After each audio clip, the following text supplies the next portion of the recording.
जी अस्सलाम वालेकुम स्टूडेंट्स।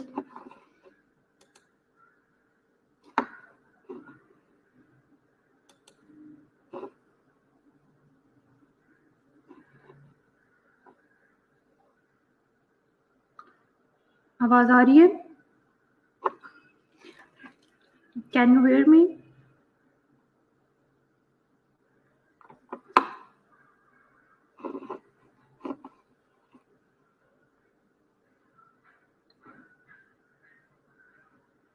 वालेकुम अस्सलाम आरफा अंसब।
ओके, आपको आवाज आ रही है हबीब?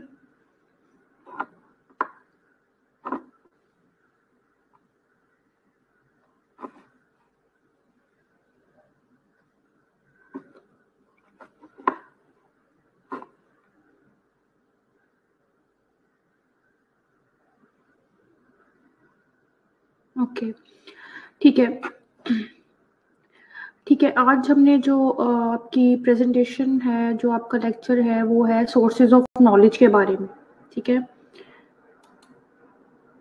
अभी 16 स्टूडेंट्स प्रेजेंट हैं और इतना टाइम हो गया है।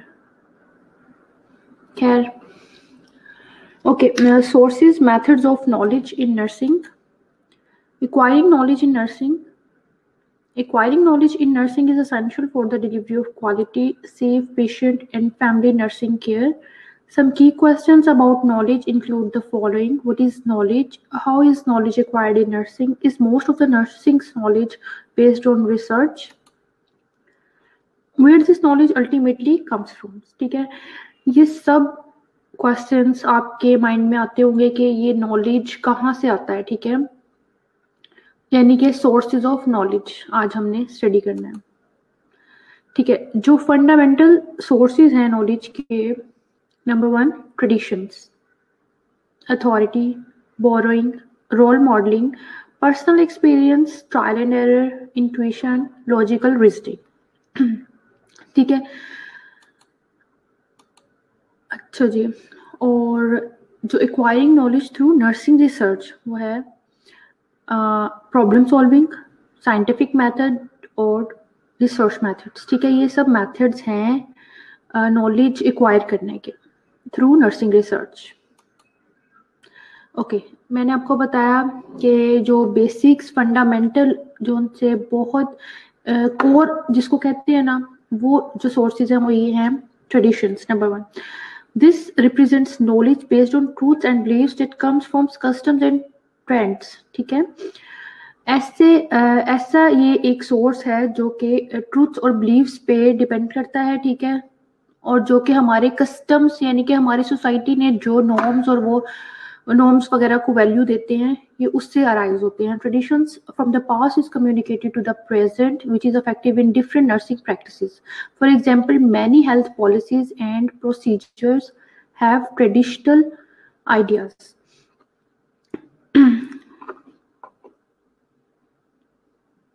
ठीक ठीक है। हमारे सोसाइटी में कुछ हमारे बल्कि नर्सिंग प्रोफेशन में कुछ ऐसे ट्रेडिशंस बन चुके हैं जो कि इफेक्टिव भी हैं, ठीक है, और हम उनसे सीखते हैं और वो प्रैक्टिस हम आगे अप्लाई करते हैं। Traditions can positively influence nursing practice because they were developed from effective past experiences, ठीक है। वो नर्सेज जिन्होंने पहले कुछ ऐसे ट्रेडिशंस बनाए हुए हैं लेकिन वो इफेक्टिव भी हैं, ठीक है, पेशेंट केयर पे। जैसे कि कोई एग्जांपल ले लें कि अगर हम कोल्ड स्पंजिंग तो एक एविडेंस बेस्ड है, आप कोई भी एक ऐसा स्किल ले लें, ठीक है, कि आप लें नर्सिंग प्रोफेशन से रिलेटेड, और वो पहले हमारी पुरानी नर्सेज यूज करती थी, ठीक है, लेकिन वो सिर्फ ट्रेडिशन ही था, वो हमारी एविडेंस बेस्ड प्रैक्टिस नहीं थी, ठीक है, लेकिन वो इफेक्टिव है, इसीलिए हम आज तक उसी को फॉलो करते आ रहे हैं, ठीक है। Traditions also can narrow and limit the knowledge sought for nursing practice. For example, nursing units are frequently organized and run according to set rules and traditions that may not be efficient or effective.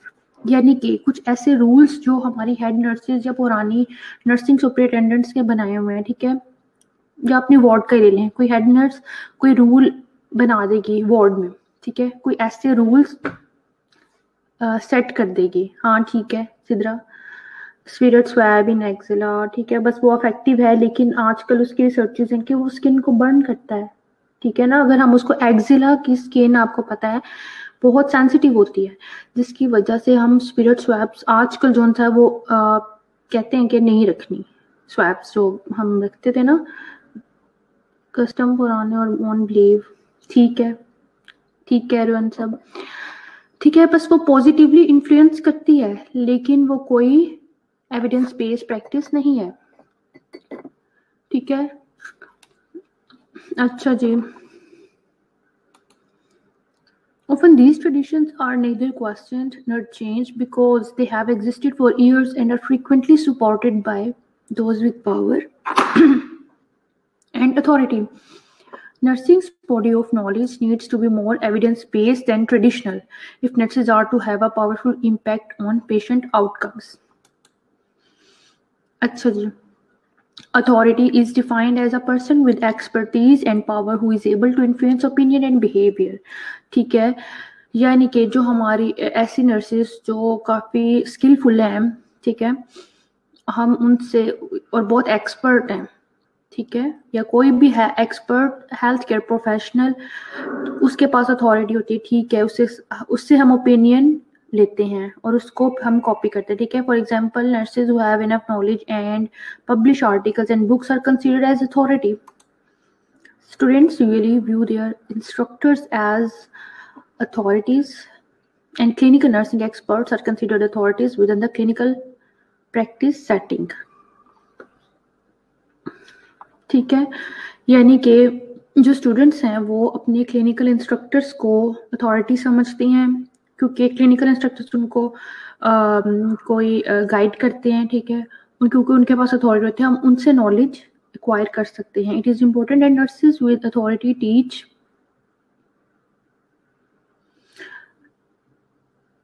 putting evidence into nursing practice.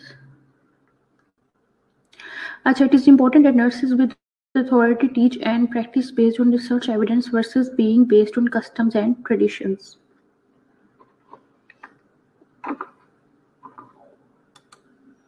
Boring, ठीक है. This is another source of knowledge. It is defined as knowledge taken from other fields and utilized in nursing profession.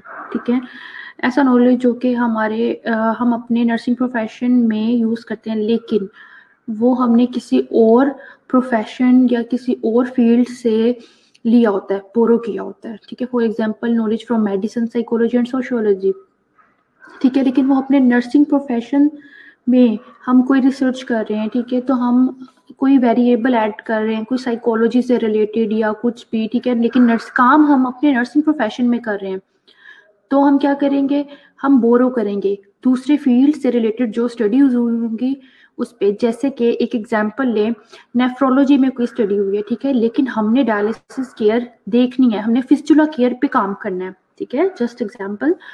अगर हमने fistula care पे कोई काम करना है लेकिन हमारे पास नर्सिंग आर्टिकल्स जो से होंगे उस पे वो काम नहीं हुआ, तो हम जो नेफ्रोलॉजिस्ट होते हैं या जो भी डायलिसिस से रिलेटेड कोई स्टडी होगी, बेशक वो किसी और हेल्थ केयर प्रोफेशनल ने की होगी, किसी और रिसर्चर ने की होगी, ठीक है, तो हम उनसे लेंगे, ठीक है, और फिर वो हम अप्लाई करेंगे अपने नर्सिंग प्रोफेशन में। ओके,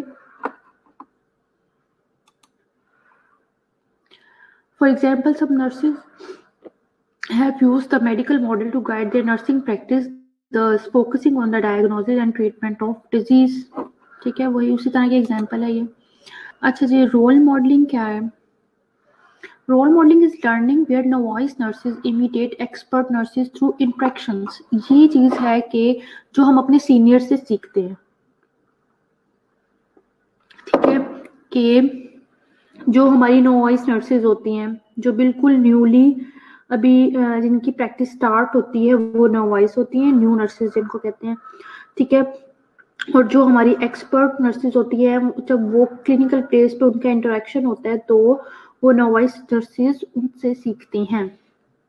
यानी कि कोई आईवी लाइन बहुत अच्छी पास करता है, ठीक है, उसका प्रिक बहुत अच्छा है, तो वो उसके लिए रोल मॉडल होगी नोवाइस के लिए, ठीक है, और वो उसको फॉलो करेगी और उससे नॉलेज लेगी। ऐसे ही है ना?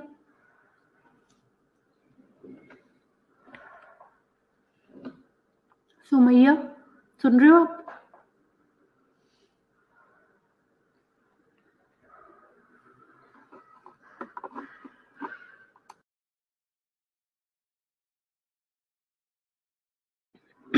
सना की हूँ मैं, सुमैया को कह रही हूँ।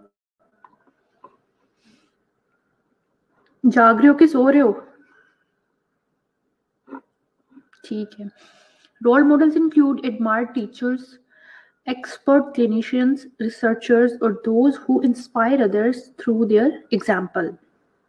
ठीक है, रोल मॉडल की समझ आ गई कि हम रोल मॉडल से कैसे नॉलेज लेते हैं, ठीक है, क्योंकि उनकी प्रैक्टिस बहुत अच्छी है, उनको एक्सपीरियंस है, क्योंकि वो एक्सपर्ट नर्सेज हैं, ठीक है, और एक नोवाइस नर्स अपने क्लिनिकल प्लेस पे जाके उसको अपना रोल मॉडल समझेगी और उससे नॉलेज लेगी। पर्सनल एक्सपीरियंस, आपको पता है कि हम लोग पर्सनल एक्सपीरियंस जब अपने क्लिनिकल प्लेस पे जाते हैं तो हम लोग उस पे क्या करते हैं कि हम कोई भी सिचुएशन देख के या कोई भी अपने सर्कमस्टांसेस के मुताबिक जो है वैसे इंटरवेंशन दे देते हैं, ठीक है, वो हमारा अपना पर्सनल एक्सपीरियंस होता है और उससे सीखते हैं हम, ठीक है, अगर एक बार काम ठीक नहीं होगा तो हम रिपीट करेंगे, ठीक है। For example, observing injection again and again is in clinical setting helps nurses to learn how to inject medicine, ठीक है, और ये अपना पर्सनल एक्सपीरियंस है ना कि जी पहले तो उसने ऑब्जर्व किया, ठीक है, वो इंजेक्शन कैसे लगा रही थी, ये तुम लोगों ने खुद देखना है ना, ये कोई तुम्हें नहीं भी बता रहा तो, ठीक है, और आप या इट्स डिपेंड ऑन यू कि आपने कितना अच्छा एक्सपीरियंस लिया उससे, और फिर आपने प्रैक्टिस करनी है। ये नॉलेज था आपका पर्सनल एक्सपीरियंस जो था। अच्छा जी, बेनेट ने स्टडी की, क्वालिटेटिव स्टडी की थी 1984 में, जिसमें उसने आइडेंटिफाई किए थे levels of experience in the development of clinical knowledge and expertise, ठीक है, और उसमें उसने 5 लेवल्स रखे थे, जिसमें सबसे पहले नोवाइस, फिर एडवांस्ड बिगनर, कॉम्पिटेंट, प्रोफिशिएंट और फिर एक्सपर्ट। नोवाइस वो होता है जो बिल्कुल इनिशियल जिसका लेवल होता है और बिल्कुल स्टार्ट होता है भी, ठीक है, यानी कि फर्स्ट ईयर या पीटीएस, ये वो नोवाइस होंगी, ठीक है, और फिर एडवांस बिगनर होता है जब वो फर्स्ट ईयर में जाता है, ठीक है, और फिर जब वो सेकेंड ईयर में जाएगा या थर्ड ईयर में जाएगा वो कॉम्पिटेंट और प्रोफिशिएंट होता जाएगा फोर्थ ईयर में जाके, ठीक है, और क्या होगा, वो एक्सपर्ट बन जाएगा, फाइनली वो क्लिनिकल प्लेस पे आके एज अ चार्ज नर्स एक एक्सपर्ट बंदा होगा या बंदी होगी। ओके, जाग रहे हैं, ठीक है, तो पार्टिसिपेट भी किया करो, जब आपसे कुछ पूछें तो फौरी रिप्लाई आना चाहिए, बाकी बच्चों के बाद आया आपका reply. Sumaiya, trial and errors, it is defined as an approach with unknown outcome which is used in a situation of uncertainty where other sources of knowledge are unavailable. Because each patient responds uniquely to a situation,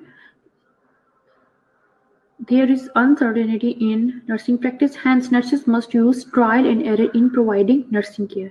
ठीक है, इसमें क्या है जी कि जो एक nurse है, ठीक है, वो trial and error approach use करती है, ठीक है। पहले वो, ये बिल्कुल उसका फर्स्ट टाइम है, ठीक है, वो ट्राई करेगी, उससे गलती हो जाएगी, वो रिपीट करेगी, अगेन रिपीट करेगी, एक दिन वो कुछ ना कुछ सीखेगी, ठीक है। तो trial and error is a source of acquiring knowledge. अच्छा जी, नेक्स्ट ट्रायल एंड एरर का ही है। With this strategy knowledge is gain from experience but often it is not shared with others.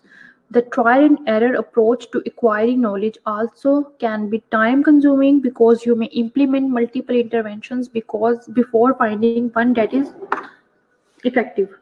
ठीक है, ये अप्रोच जो सी है ये इफेक्टिव भी होती है लेकिन टाइम कंज्यूमिंग है, ये इसका एक लिमिटेशन है इसकी, ठीक है, कि ये बहुत टाइम लेती है क्योंकि जब आप क्लिनिकल प्लेस पे जाते हो तो आपसे गलती भी होती है और आप उसको फिर रिपीटेडली, लेकिन इसमें एक रिस्क होता है, पेशेंट रिस्क, ठीक है ना। तो आपसे कुछ ऐसा भी हो सकता है कि पेशेंट को उसका हार्म हो जाए, ठीक है, या वो एक डेट्रीमेंटल होती है पेशेंट के लिए. There also the risk of implementing nursing actions that are detrimental to a patient's health.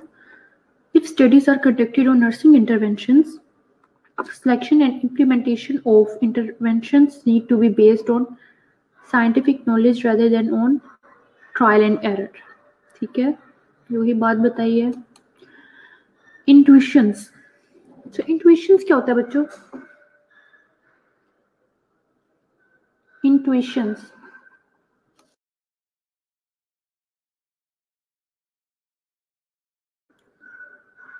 Intuitions क्या होता है?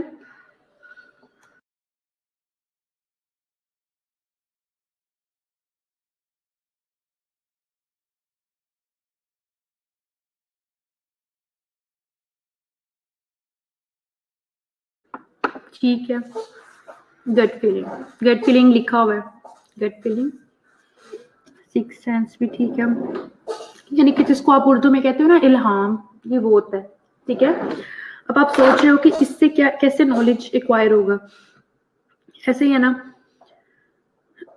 ठीक है। अच्छा, इसमें ये है कि इंट्यूशंस जो होते हैं ना, वो एक इनसाइड और अंडरस्टैंडिंग होता है सिचुएशन और event as a whole that usually can not be explain logically, ठीक है। उसको हम लॉजिकली एक्सप्लेन तो नहीं कर सकेंगे, लेकिन मुझे लग रहा है कि अगर मैंने आईवी लाइन लगाई है और उसमें क्लोट है, ठीक है, हो सकता है वो क्लोटेड ना हो और वो खराब हो, और ठीक है, आप 2-3 उस पर इंटरवेंशन भी करोगे, वॉश करोगे या जिस तरह भी उसको चलाने की कोशिश करोगे कि आईवी लाइन जो है उसका फ्लो हो जाए, ठीक है, लेकिन क्या होगा कि वो नहीं होगी और आप फिर आप कहोगे अच्छा मैं हेपरिन यूज करती हूँ और इस तरह, ठीक है, उससे आपको खुद से, आपको नहीं पता लेकिन आप खुद से कुछ ना कुछ ऐसी इंटरवेंशन दोगे जिससे वो आईवी लाइन जो ब्लॉक थी और वो उसका फ्लो हो जाएगा, ठीक है, लेकिन वो आपने पहले किसी से नहीं सीखा था, वो आपको खुद से ऐसा लगा मैं ऐसे करूंगी तो काम हो जाएगा, ठीक है। जस्ट एग्जांपल कि मैंने आपको आईवी लाइन की दी है, या ड्रिप सेट को आप जो हम पिंच करते हैं, अच्छा ठीक है हम इसको ये करेंगे तो ये चल जाएगी, आप श्योर होते हो, ठीक है, समझ आ रही है?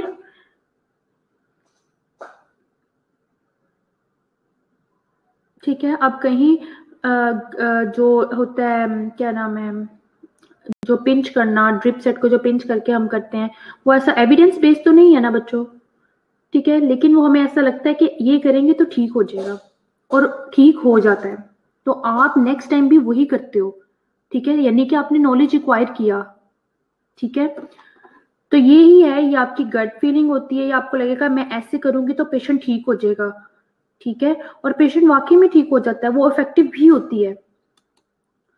Some nurses can intuitively recognize when a patient is experiencing a health crisis. Using this intuitive knowledge, these nurses can assess the patient's condition.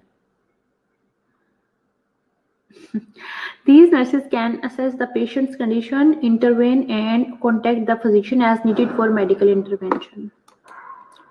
अच्छा जी, रीजनिंग क्या है? It is defined as the processing and organising of ideas in order to reach conclusion. ठीक है, अब आप में से कौन बताएगा रीजनिंग क्या है? आपने पहले पढ़ा हुआ है बच्चों ये.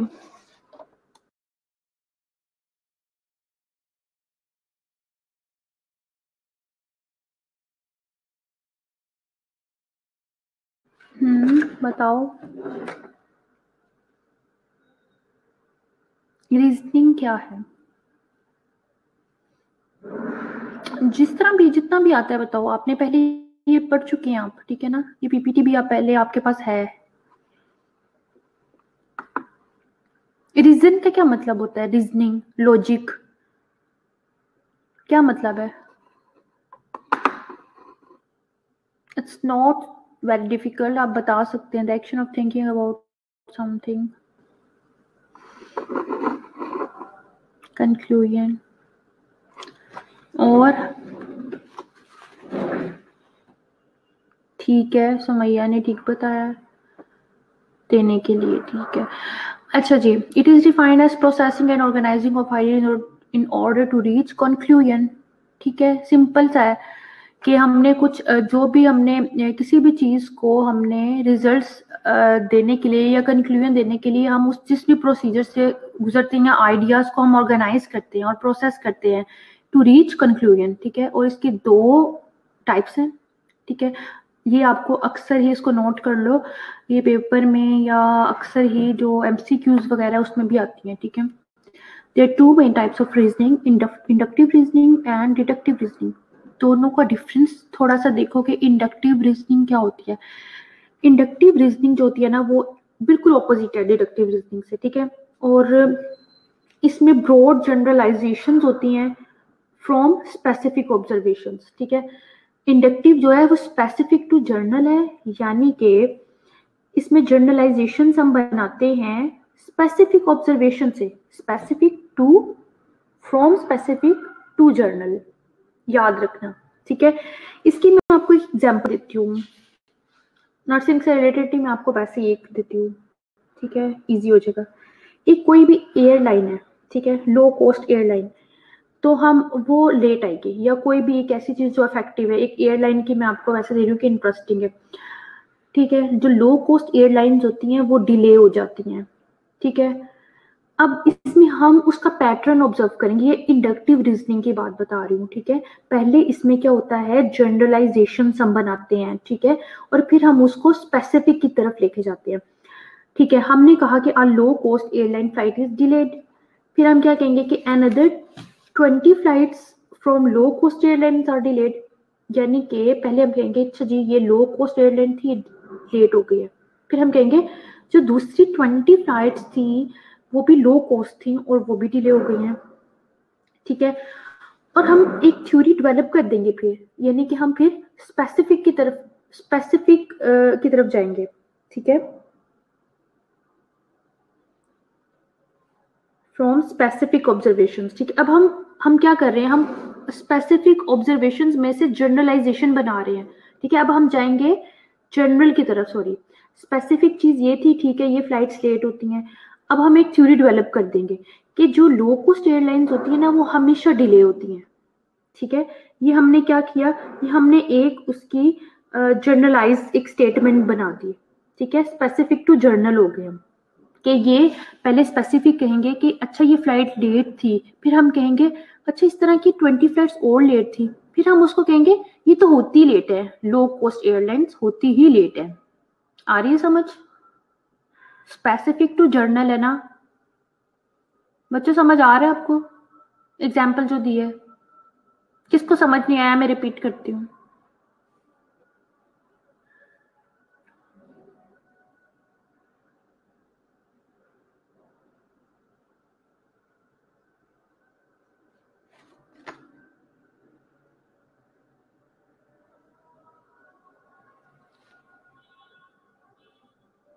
ठीक है, क्लियर है. यानी कि स्पेसिफिक चीजों से हमने जर्नल स्टेटमेंट बनानी है. ओके, अच्छा जी, अब हम आंसर क्या, नो मैम, क्या नहीं समझ आया?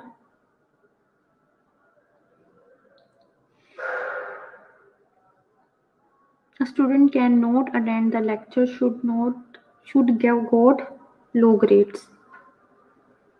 ठीक है, ठीक है। अब आप अब मुझे ये बताएं, रिपीट प्लीज। ओके, ठीक है, 5 मिनट वेट कर लेते हैं, अजान हो रही है। 5 मिनट के बाद सब ऑनलाइन रहना बच्चों।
जी स्टूडेंट्स,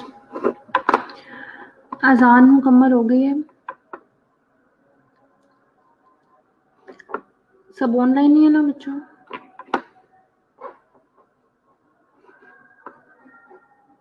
ठीक है, जिसको समझ नहीं आई थी अब मैं दोबारा बताने लगी हूँ, पार्टिसिपेट करो।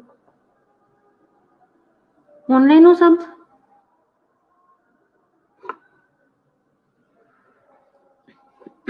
ओके ठीक है, मैं आपको एग्जांपल एक देती हूँ, अपने क्लास से रिलेटेड ही ले लो, ठीक है? मैं एक ऐसा मत सोचना कि मैं वैसे एग्जांपल के तौर पे बता रही हूँ, ठीक है?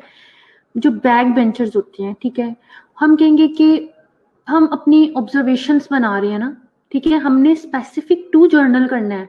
हम कहेंगे जो ये लास्ट बेंच वाले बच्चे हैं ना, ये असाइनमेंट्स हमेशा लेट जमा करवाते हैं या इनके टेस्ट में हमेशा कम मार्क्स आते हैं। आवाज आ रही है? अब ठीक आ रही है? सुमैया, सबको रिपीट वॉइस आ रही है? ये ठीक है? बच्चों जल्दी रिप्लाई किया करो।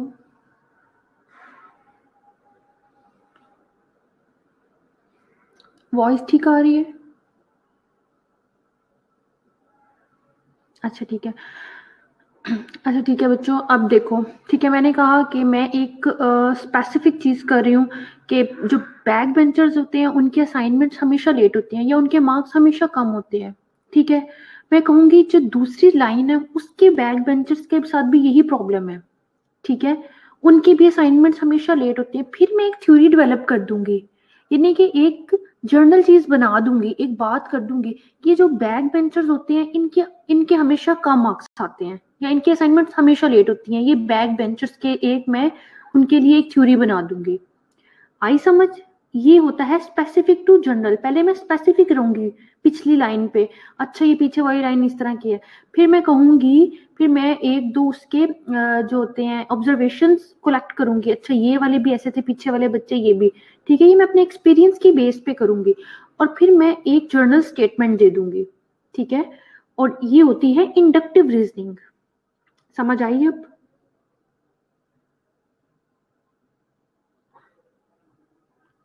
प्यारे बच्चों, आइए समझ अब कि और एग्जांपल दूं कोई तीसरी? इससे आसान कोई नहीं थी मुझे लग रहा है।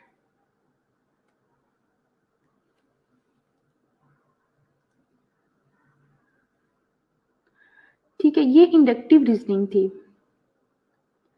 ठीक है? अच्छा जी, अब डिडक्टिव रीजनिंग को देखेंगे तो हम जर्नल से स्पेसिफिक जाएंगे। इससे पहले मुझे लगता है तुम लोगों को नहीं पता था इंडक्टिव और डिडक्टिव क्या होता है, ठीक है? अच्छा जी, डिडक्टिव जो है वो जर्नल टू स्पेसिफिक होगा, यानी कि इससे ऑपोजिट कर लो।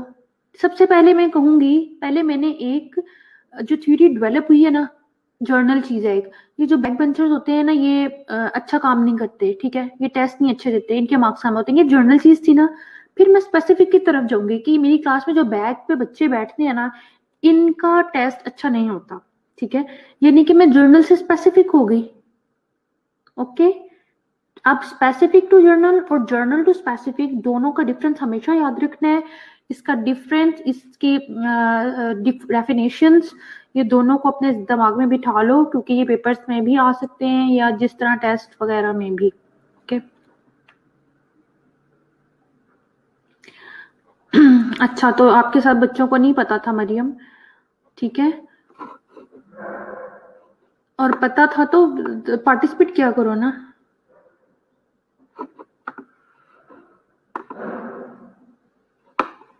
अच्छा जी, अब हम नेक्स्ट करेंगे जी, क्या है inductive reasoning? It is defined as developing generalizations from specific observations.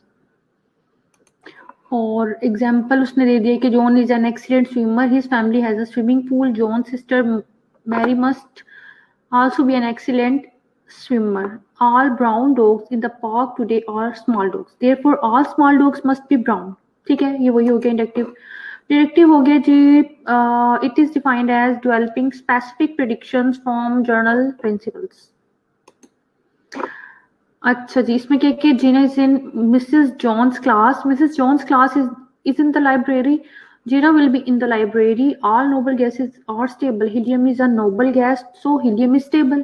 ठीक है. All numbers ending in 0 or 5 are divisible by 5. The number 35 ends with a 5, so it must be divisible by 5. ठीक है.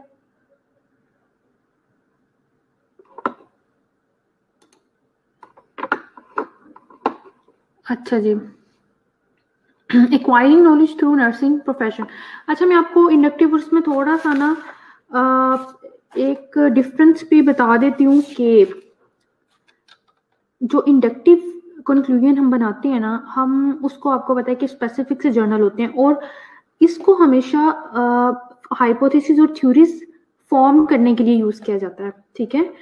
We use it to form hypothesis and theories. जबकि deductive को हम क्या करते हैं, अंसब क्या कह रहे हैं, डिडक्टिव रीजनिंग को रिपीट कर दूं.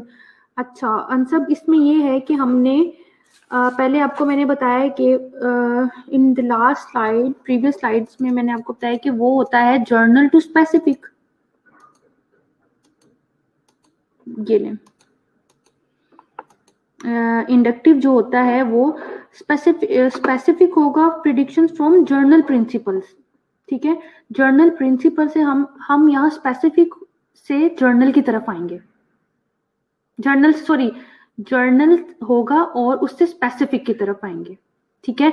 यानी कि हमने कोई थ्योरी डेवलप कर दी थी कि लास्ट बेंचर्स जो से बैक बेंचर्स होते हैं वो इस तरह के बच्चे होते हैं. ठीक है. और फिर हम क्या करेंगे, हम स्पेसिफिक की तरफ आ जाएंगे, हम स्पेसिफिक को डेवलप करेंगे. ओके. कि हम मेरी क्लास के जो लास्ट बच्चे हैं ना, उनके मार्क्स अच्छे नहीं आते. ठीक है. उससे टोटल ऑपोजिट कर देना, इंडक्टिव रीजनिंग से टोटल ऑपोजिट कर देना. It is defined as developing specific predictions from general principles. ठीक है. जर्नल प्रिंसिपल से हम स्पेसिफिक प्रेडिक्शंस बनाएंगे, और हम याद रखना बच्चों के डिडक्टिव रीजनिंग जो होती है वो हम हाइपोथेसिस और थ्योरीज को टेस्ट करने के लिए यूज करते हैं. जो आप पेपर पे लिख लो बेशक. जो इंडक्टिव रीजनिंग है ना, उसको हम डेवलप थ्योरीज और हाइपोथेसिस डेवलप करने के लिए यूज करते हैं. जबकि डिडक्टिव रीजनिंग जो सी है, डिडक्टिव लॉजिक जो है, उसको हम टेस्ट करने के लिए यूज करते हैं, हाइपोथेसिस और थ्योरीज को टेस्ट करने के लिए. आंसर क्लियर हुआ है आपको? मैंने आपको जो इंडक्टिव का बताया उससे टोटल ऑपोजिट कर लोगे तो वो डिडक्टिव का है.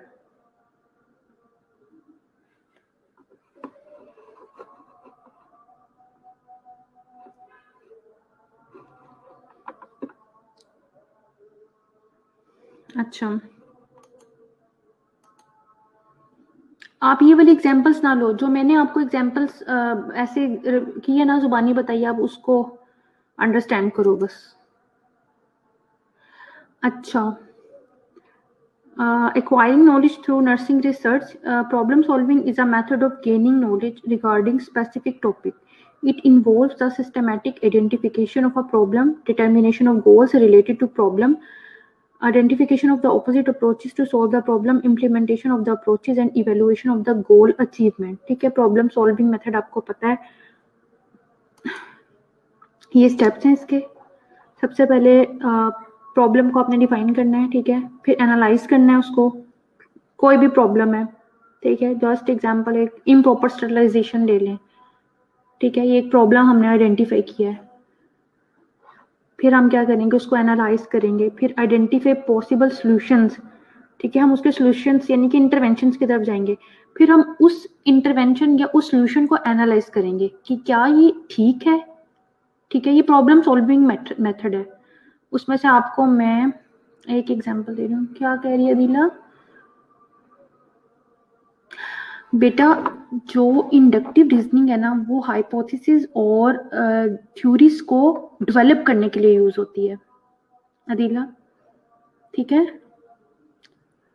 अभी आपकी क्लास की एक बच्ची कह रही थी, मरियम, कि हमने पहले भी पढ़ा हुआ है. ठीक है. तो अगर मैं आपको ऐसे ही छोड़ दूं तो फिर क्या बनेगा? आप मेरे से पूछ सकते हो, 10 बार भी पूछोगे तो मैं बताऊंगी, ठीक है अदिला? अब समझ आया कि हम दोनों में क्या डिफरेंस है? हमने इंडक्टिव को थ्योरीज और उसके लिए क्या नाम है, हाइपोथेसिस को डेवलप करने के लिए यूज करना है, और डिडक्टिव को क्या करना है, हाइपोथेसिस और जो थ्योरीज है वो टेस्ट करने के लिए यूज करना है। अच्छा जी, ओके, ठीक है। एनालाइज द सॉल्यूशन, फिर आ जाएगा सिलेक्ट द बेस्ट सॉल्यूशन। बच्चों समझ आ रही है? एनालाइज द प्रॉब्लम, पहले हमने प्रॉब्लम को एनालाइज किया, फिर हम उसके पॉसिबल सॉल्यूशंस को आइडेंटिफाई करेंगे। मैं कहूंगी स्टेरिलाइजेशन का ये मेथड अच्छा है, ये मेथड, पहले तो मैंने एनालाइज कर लिया ना प्रॉब्लम, क्या था प्रॉब्लम? Improper sterilisation. फिर मैं कहूंगी अच्छा किस तरह से ठीक किया जाए इस प्रॉब्लम को, ठीक है, मैं उसके पॉसिबल सॉल्यूशंस करूंगी, इस तरह से ऑटोक्लेव किया जाए, ये मेथड अच्छा है, ये मेथड अच्छा है, ठीक है। फिर मैं उसको एनालाइज करूंगी, ठीक है, और उसको मैं डिफरेंट लिटरेचर रिव्यूज करूंगी, मैं लोगों की प्रैक्टिसेस पूछूंगी कि कौन सी इफेक्टिव है, फिर मैं बेस्ट सोल्यूशन की तरफ जाऊंगी, ठीक है, फिर मैं बेस्ट सोल्यूशन को सिलेक्ट करूंगी और फिर मैं इंप्लीमेंट कर दूंगी उस सोल्यूशन को, और प्रॉब्लम को अवेलुएट कर दूंगी कि क्या प्रॉब्लम अब बेहतर हुआ है, क्या पहले से ज्यादा, पहले से कम आ रहे हैं मेरे पास केसेस इन्फेक्शन के, ठीक है। तो ये मैं इवेलुएट कर रही हूँ प्रॉब्लम को कि ये इम्प्रॉपर स्टेरिलाइजेशन बेहतर हुई है या नहीं हुई आफ्टर प्रॉब्लम सॉल्विंग मेथड। ये था, ये स्टेप्स थे प्रॉब्लम सॉल्विंग मेथड के, ठीक है। अच्छा ये साइंटिफिक मेथड क्या था? Scientific method is the systematic method to acquire knowledge, it finds out some order in which the things are related together. Scientific method implies an objective, logical and systematic method, a method free from personal bias or prejudice। अच्छा, इसकी कुछ characteristics हैं scientific method की, जिसमें objectivity आती है, validity आती है, सिस्टमैटिक प्रोसेस आता है, रिलायबिलिटी, टेस्टेबिलिटी और बेस्ड ऑन एम्पिरिकल एविडेंस, ठीक है। ये साइंटिफिक मेथड की कुछ करेक्टरिस्टिक्स हैं, ये भी आपको डिटेल में मैं बताऊंगी साइंटिफिक मेथड की एक पीपीटी। ये इसके कुछ स्टेप्स हैं बच्चों। सबसे पहले आपने क्या किया, आइडेंटिफाई द प्रॉब्लम। आज ये पीपीटी खत्म करनी है जल्दी से, बस 3-4 स्लाइड्स हैं और टाइम थोड़ा है। Identify the problem, select the topic, ठीक है, यानी कि आपने अपना टॉपिक सेलेक्ट किया यहाँ प्रॉब्लम को जब आइडेंटिफाई किया, तो फिर क्या करना है कि find out the relevant data, उससे रेलिवेंट डेटा आपने कलेक्ट करना है through nursing research literature review, ठीक है। जब आप रिव्यू करेंगे ना, ये देखो, रिव्यू द रिलेटेड लिटरेचर, जब आप लिटरेचर रिव्यू करोगे तो आपके पास उससे रेलिवेंट डेटा मिलेगा आपको, ठीक है। फिर आप क्या करोगे, एक हाइपोथेसिस कंस्ट्रक्ट करोगे, ठीक है। क्या करोगे कि ये चीज हो सकती है या नहीं हो सकती, ठीक है। एक नल हाइपोथेसिस होता है और एक ऑल्टरनेटिव हो सकता है। आप कहोगे कि मेरे इस एजुकेशन देने से नर्सिस का नॉलेज अच्छा होगा, फिर आप दूसरी तरफ सोचोगे ऑल्टरनेटिव हाइपोथेसिस या नल हाइपोथेसिस में ये रखोगे कि मेरे इस ये नॉलेज देने से उनकी प्रैक्टिसेस अच्छी नहीं होगी, ठीक है, मेरी एजुकेशन देने से उनकी प्रैक्टिसेस अच्छी नहीं होंगी, ठीक है। आप हाइपोथेसिस कंस्ट्रक्ट कर लोगे, फिर क्या करोगे, identify the study population and find out the method, ठीक है। आप उसमें करोगे कि आपके रिसर्च का सारा है प्रोसेस कि आप अपनी पॉपुलेशन को आइडेंटिफाई कर लोगे, ठीक है, और वो आप रख लोगे जस्ट एग्जांपल नर्सेस, और फिर आप एक मेथड जो सा फाइंड आउट करोगे, ठीक है। मेथड फाइंड आउट करोगे कि मैंने किस तरह से ये स्टडी करनी है, मैंने क्या स्टडी करनी है, ठीक है। मैथडोलॉजी, जिस आपने मेथड, पहले तो आपने ये कहना है कि मैं कौन सा क्वांटिटेटिव मेथड यूज करना चाह रही हूँ या क्वालिटेटिव मेथड यूज करना चाह रही हूँ अपनी स्टडी में, ठीक है। फिर आपने उससे रेलेवेंट डेटा कलेक्ट करना है, जो आपकी पॉपुलेशन, जो भी आपने स्टरलाइजेशन के बारे में या जिसके बारे में भी है, ठीक है, उससे उसका जो क्वेश्चनर होगा उसके थ्रू आपने अपनी पॉपुलेशन से, अपने सैंपल से डेटा कलेक्ट करना है और फिर उस डेटा को एनालाइज करना है और लास्ट में उसकी जो फाइंडिंग्स हैं वो कम्युनिकेट करनी है, ओके। ये था जी आपके स्टेप्स साइंटिफिक मेथड के। Research methods. A variety of research methods are needed to generate this knowledge. Quantitative, qualitative, and outcomes research methods that are used to generate empirical knowledge for nursing practice. अच्छा जी,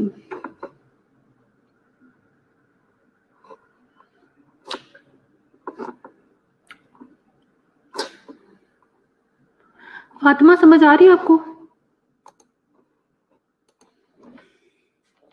फातिमा बताएगी, मुझे समझ आ रही है?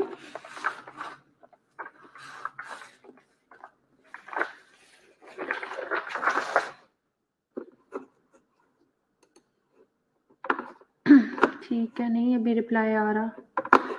Implementing effective nursing in promoting and understanding of patients and families' experiences with health and illness, a common focus of qualitative research. Implementing effective nursing interventions to promote patients' health. किस slide पे नहीं बेटा समझ आई? Research method या previous slide?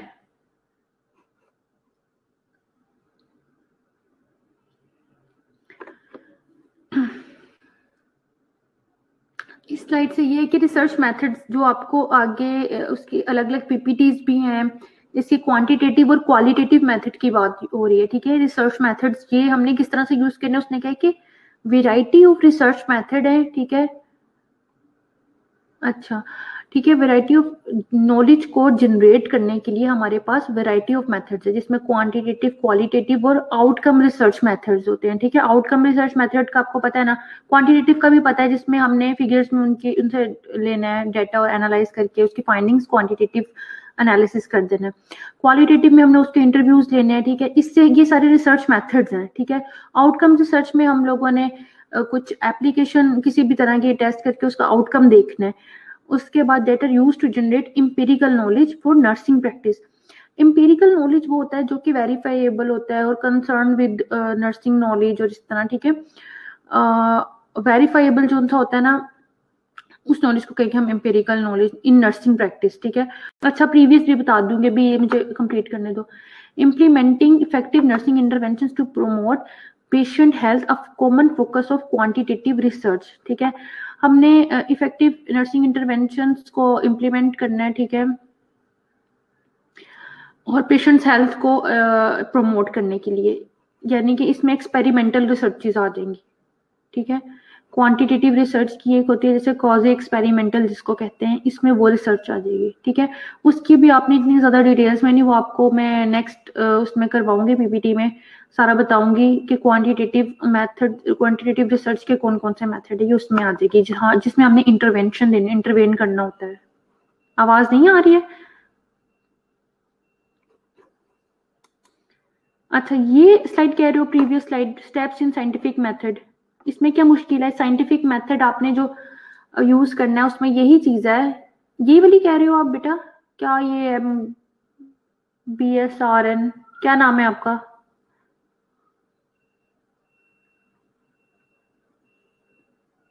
जल्दी से बताओ, मैंने अटेंडेंस लेनी है आपकी। ये BSRN कौन है?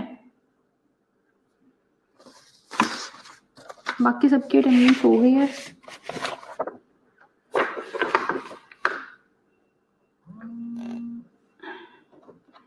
आवाज आ रही है मेरी?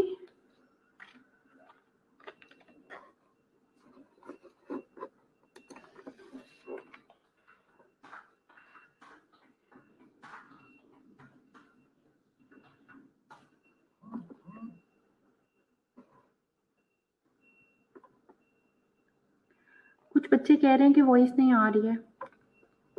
अच्छा, ठीक है, ठीक है। इस स्लाइड की समझ नहीं आई थी आपको? ये BSRN कौन है भाई? ये जिसका ये नेम नहीं शो हो रहा, 202000004। बाकी की मैंने अटेंडेंस ले ली है।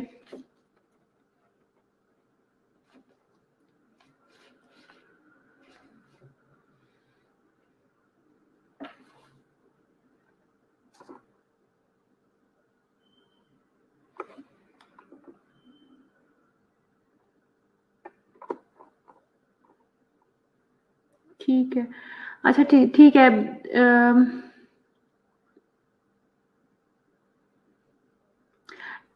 ये वाली बताओ, ये वाली स्लाइड की समझ नहीं आ रही, जल्दी बताओ बेटा,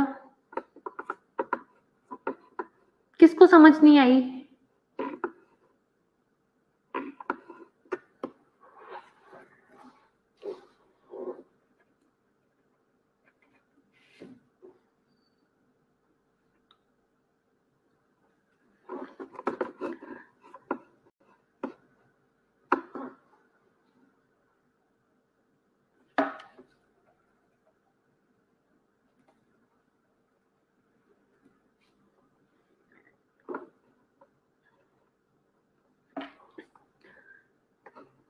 ठीक है, मैं एक बार रिपीट कर रही हूँ जल्दी से, अब अटेंडेंस मैंने आपकी ले ली है।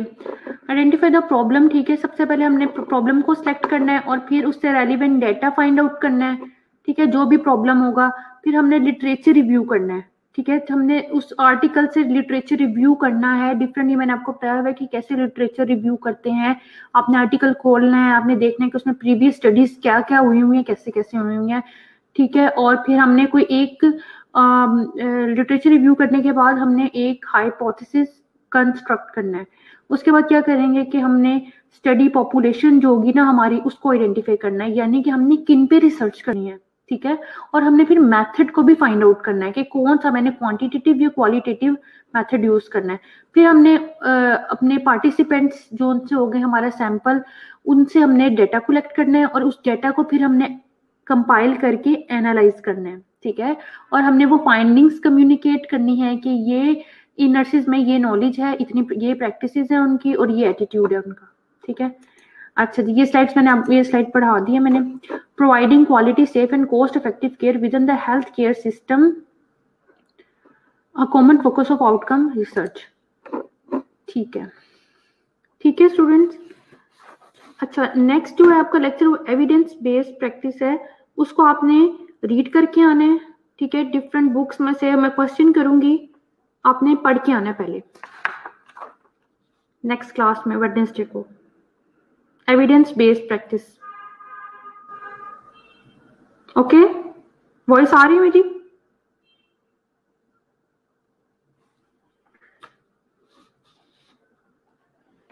ठीक है हबीब, सब क्लास को बता देना कि आपने उससे रिलेटेड जोन से हैं वो पढ़ के आना है बुक में से, जिसके पास बुक्स हैं, एनसी की बुक में भी होगा, ठीक है, एविडेंस बेस्ड, तो वो आपने रीड करके आना है। अब आपकी प्रेजेंटेशंस तो वैसे ही रह गई हैं, ठीक है, उसको आपने तैयार रखना है। जैसे कॉलेज ओपन होगा इंशाल्लाह मैं प्रेजेंटेशंस आपसे लूंगी, ठीक है। रिलैक्स नहीं हो जाना, ठीक है जी, अब प्रेजेंटेशन मैंने एक दिन में 2-2 3-3 की भी ले लेनी है, आ रही समझ? जैसे ही कॉलेज ओपन होगा मैंने आपकी प्रेजेंटेशन स्टार्ट कर देनी है।